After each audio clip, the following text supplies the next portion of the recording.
emang beneran ada ya bayi yang katanya bisa bicara, azan sama ngaji? Oh, itu yang viral tahun 70-an kan? Ibu yang ngandung si anak ini tuh pernah diundang kan ke Istana Negara? Nah, iya, emang itu beneran apa tipu-tipu sih? Sekitar tahun 1970-an Indonesia geger nih dengan kabar seorang ibu yang punya bayi ajaib. Wow, ibu itu bernama Cut Zahra Fona. Bayi dalam kandungannya ini tuh katanya bisa bicara gitu. Wah, siapa sih Zahra Fona itu? Bersama saya Anggi Puspariana, jurnalis Kompas.com. Jadi gini ceritanya. Zahra Fona atau yang bernama asli Cut Zahra Fona adalah seorang wanita kelahiran 1949 asal Sigli, Kabupaten Pidi, Aceh. Dia ini katanya berasal dari keluarga yang berada. Meskipun Cut Zahra sendiri cuma mengenyam bangku pendidikan sampai SD saja. Cut Zahra Fona ini memulai petualangan dengan mengaku kalau bayi yang di perutnya ini bisa bicara, azan hingga mengaji. Pengakuan Zahra Fona sukses nih bikin publik heboh. Lagi mana enggak? Mana bisa kan janin berbicara bahkan mengaji. Nah, karena hal itulah sejak pengakuan Zahra Fona ini dimuat di media-media nasional waktu itu, jadinya orang-orang pada kepo kan sama ibu ini. Mereka rela antri dan merogoh kocek untuk menempelkan telinga ke perut wanita itu demi mendengarkan suara janin. Dan aneh bin ajaib, orang-orang tuh pada ngaku kalau emang ngedenger suara dari dalam perut Zahra Fona. Suaranya kecil dan bergema, katanya kayak suara yang keluar dari dalam goa. Gak cuma masyarakat biasa, ternyata kabar bayi ajaib milik Zahra Fona ini juga sukses membuat pejabat tinggi sekelas Wakil Presiden Adam Malik dan Presiden Soeharto ini tuh tertarik gitu. Ya, selain kasus ini emang di luar nalar, Adam Malik juga tambah penasaran dong setelah adiknya sendiri yang ngeyakinin dia. Jadilah karena hal ini Cut Zahra Fona sama suaminya diundang ke Istana Negara buat membuktikan. Dimana waktu itu yang membawa Cut Zahra sama suaminya ke Istana Negara adalah Brigjen Bardosono, asisten pribadi Presiden Soeharto. Nah, sesampainya di Istana Negara, Zahra Fona dan suaminya ini langsung disambut dong. Tanpa berlama-lama, Zahra Fona pun langsung menunjukkan ke hadapan Soeharto dan Adam Malik soal klaim janinnya yang bisa mengaji itu. Di sana, Wapres menempelkan kupingnya ke perut Cut Zahra demi mendengarkan suara si janin. Dan momen itu juga diabadikan sejumlah kamera milik wartawan. Bukan cuma Presiden dan Wapres aja, tapi pendiri Majelis Ulama Indonesia, Buya Hamka juga ikut angkat bicara. Meski katanya sih Buya Hamka nggak percaya dengan hal itu.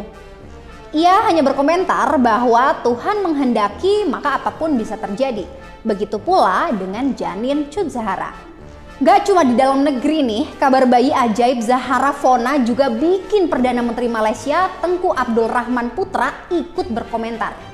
Menurutnya hal itu bisa saja terjadi karena Tuhan punya kehendak. Nah, waktu kebanyakan masyarakat percaya hal itu, sikap skeptis ditunjukkan Kepala Kantor Wilayah Kesehatan DKI Jakarta Herman Susilo. Dia meragukan nih, janin bisa mengaji di dalam perut ibunya. Karena secara ilmu medis, bayi di dalam kandungan nggak bisa membuka mulut atau bernafas normal, sehingga nggak bisa juga mengeluarkan suara. Nggak hanya Herman aja nih yang nggak percaya soal kebenaran klaim Zahra Fona. Kapolda Kalimantan Selatan waktu itu, Swasono Abdul Hamid juga sempat bilang nih, katanya mana mungkin ada bayi dalam kandungan yang bisa berbicara dalam air tuban. Lagi pula untuk berbicara butuh udara sebagai media penggetar pita suara. Karena banyaknya pro kontra inilah akhirnya tim medis RSPAD, Ikatan Dokter Indonesia, Kejaksaan Agung, dan Polri akhirnya turun tangan untuk menyelidiki kasus ini. Pada 13 Oktober 1970, Cut Zahra Fona ini diminta untuk melakukan pemeriksaan.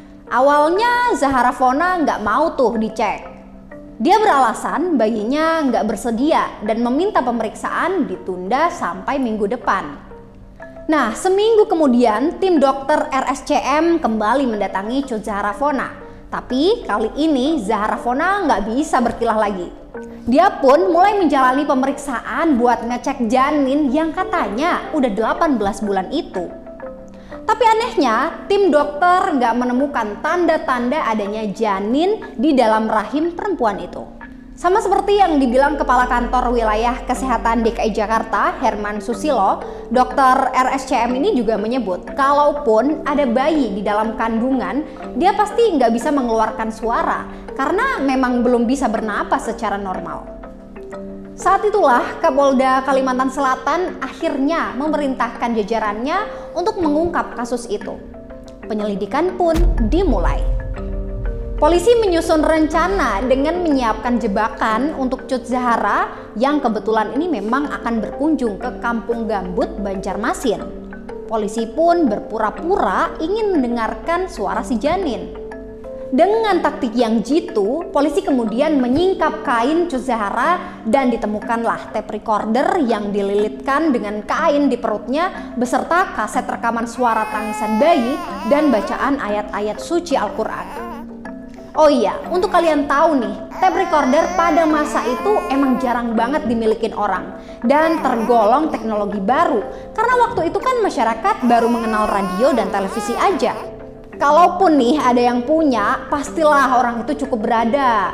Sejumlah pihak yakin Cut Zahara mendapatkan alat itu dari orang tuanya yang dia katakan orang berada.